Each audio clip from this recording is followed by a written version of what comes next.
नटनी का बारा रूपारेल नदी में गुरुवार को सफाई कर श्रमदान किया गया। साथ ही स्वच्छता बनाए रखने के लिए संदेश भी दिया, जिससे यह नदी साफ सुथरी बनी रहे। अलवर जयपुर हाईवे पर स्थित पर्यटक स्थल नटनी का बारा में सरिस्का की वादियों से निकलने वाली रूपारेल नदी बहती है। यहाँ काफी समय से गंदगी का आलम बना हुआ था। एटीएल पर भी इसे लेकर खबर प्रसारित की गई थी। पिछले अरसे में यहाँ मछलियों के मरने की बात भी सामने आई थी। अब तंवर फाउंडेशन और विद्यार्थियों सहित नटनी का बारा चौकी पुलिस कर्मियों और स्थानीय लोगों ने सफाई करने का अभियान चलाया है। इसके तहत जलकुंभी को भी हटाया गया और लगभग हमारे पास जैसा हमने टारगेट लिया था 100 से 150 लोगों का, वो लगभग उतने लोग हो चुके हैं। अभी हमने एक पार्ट पूरा क्लियर कर दिया है। हम दो जो पार्ट है उनमें अलग टीम बांट के जा रहे हैं और पूरी कोशिश रहेगी कि आज हम इसको पूरी तरीके से साफ़ कर दें और साथ के साथ जितनी भी जलकुंभी है उनको भी पूरी तरीके से यहाँ से हटा दी जाए। और इस पूरे के पूरे कार्य में हमारे साथ अलवर से भी काफ़ी लोग आए हैं, अलवर शहर से बाहर से भी लोग आए हैं, यहाँ के जो आसपास के जो ग्रामवासी हैं वो भी हैं और स्कूल के बच्चे भी कुछ उन्होंने हमारे साथ दिया है। सो ये सारे के सारे मिलकर जो है आज इसको पूरी तरीके से साफ़ करने में जुटे हुए। तो देखिए बेसिकली जो संकल्प लिया था वो तो पूरा करना ही पड़ेगा। अब चाहे आंधी आए, चाहे तूफान आए, चाहे बारिश आए। तो सुबह भी जब हमने स्टार्ट किया तब बारिश आ रही थी, उसके बाद बारिश रुक चुकी है तो और लोगों की भीड़ जो है तादाद वो बढ़ती गई। सो अब देखने लायक एक नज़ारा है कि लगभग नदी साफ़ होती जा रही है। पीछे देख रहे हैं अलवर नटनी के बारे के अंदर जो नदी है उसको साफ कर रहे हैं। आप देख सकते हैं कि हजारों की तादाद में यहाँ पे फिश है ना मर चुकी थी, पानी गंदा हो चुका था। इसकी वजह से मैं खुद बाहर से हूँ, लेकिन ये अच्छे काम के लिए, नेक काम के लिए हम सब यहाँ पे इकट्ठा हुए। लोगों से रिक्वेस्ट भी की कि आप खुद यहाँ पे आए, लेकिन कुछ आए हैं, उनका बहुत बहुत धन्यवाद। और ये सफाई अभियान चल रहा है और आप सबसे रिक्वेस्ट है कि ये अलवर के लिए सबसे प्रमुख जगह है, क्योंकि यहाँ पे टूरिस्ट को बढ़ावा मिलता है। टूरिस्ट यहाँ आते हैं, यहाँ पे अच्छे टर्टल भी थे, उनको देखने के अगर पानी साफ रहेगा तो दिखेंगे, नहीं तो कहाँ से दिखेंगे। तो सबसे रिक्वेस्ट है आप यहाँ पे आए, साफ सफाई का ध्यान रखें। जितने लोग अभी कर रहे हैं निरंतर इसको सफाई अभियान को जारी रखें, हो सके जितना करें, थोड़ा सा टाइम इसके लिए जरूर निकालें।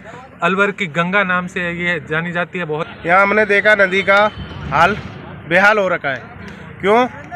हम लोगों के ही कारण बस, क्योंकि कुछ लोग आते हैं सामग्री का सामान लेके और चुंगा लेके वो ऐसे ही डाल जाते हैं और पन्नियाँ वगैरह सारा ऐसे ही डाल जाते हैं। तो कृपया आज हमने इसकी सफाई अभियान रखा है, तो वो चल रहा है, देख सकते हो आप। और कुछ लोग कर रहे हैं, कुछ चले गए हैं वापस। कृपया चुंगा डाले, जो कोई चुंगा और वो सामग्री डाले पूजा की, वो कृपया अलग डाले। देखा जाए तो रूपारेल नदी को अलवर की गंगा कहा जाता है। यहाँ निरंतर पानी बहता है। ऐसे में लगातार स्वच्छता बनाए रखने से पर्यटकों का भी आकर्षण बढ़ेगा। नटनी का बारा रूपारेल नदी की अगर आज हम बात करें तो काफी समय से यहाँ पर गंदगी का आलम देखने को मिल रहा था, क्योंकि कई बार यहाँ पर मछलियों की मरने की भी घटना यहाँ देखी गई थी।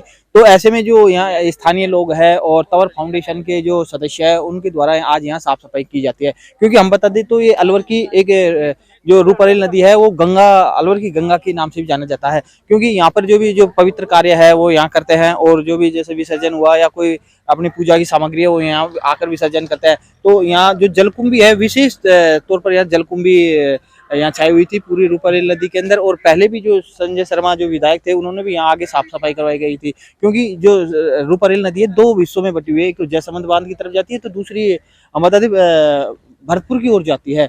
लेकिन आज जो यहाँ पर तंवर फाउंडेशन द्वारा जो सदस्य है और भी जो आसपास क्षेत्रीय होटल है उनके लोग हैं यहाँ साफ सफाई करने में जुटे हुए हैं। क्योंकि जो नदी में नाव चलाकर भी साफ सफाई की जाती है, क्योंकि इसको साफ सुथरा रखना और वातावरण जो है, क्योंकि यहाँ वन्य जीव भी पानी पीने आते हैं। सरिस्का क्षेत्र से ये रूपारेल नदी निकल कर आती है।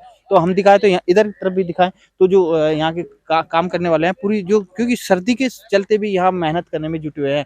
क्योंकि एक तो सर्दी का आलम है और रात्रि को बरसात हुई थी और सुबह भी बरसात हुई थी। तो उसके बाद भी यहाँ जो तंवर फाउंडेशन के सदस्य है और स्थानीय लोग हैं वो यहाँ साफ सफाई कर रहे हैं और यहाँ जो जलकुंभी है उनको निकालने में जुटे हुए हैं।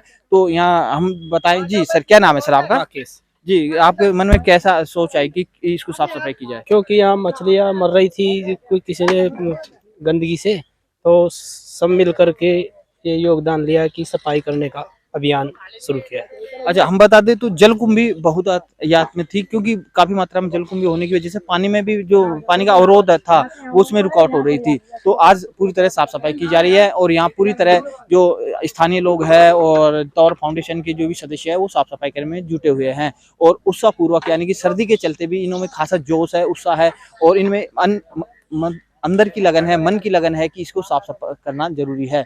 और इन्होंने ग्रामीणों से भी या आसपास क्षेत्रवासियों से रिक्वेस्ट किया है कि यहाँ पर गंदगी न डाले, पॉलीथीन न डाले, अगर चुग्गा भी डाले तो एक साइड में डाले। मैं धर्मेंद्र कुमार शर्मा, कैमरामैन रमाकांत शर्मा के साथ ATL न्यूज।